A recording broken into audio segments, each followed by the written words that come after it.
động sản có diện tích 4,5 ha, thế đất bằng phẳng 97%, chất đất đỏ ba gian màu mỡ khuất gió, cách đường nhựa và khu dân cư 250m, cách trung tâm thành phố Gia Nghĩa 6 km.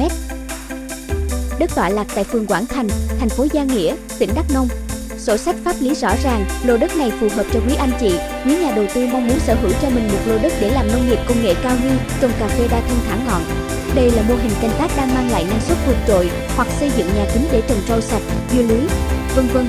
Với giá bán mong muốn 7,7 tỷ cho toàn bộ diện tích, tính ra chỉ 170 triệu trên 1.000 m². Đây là mức giá tốt nhất trong khu vực.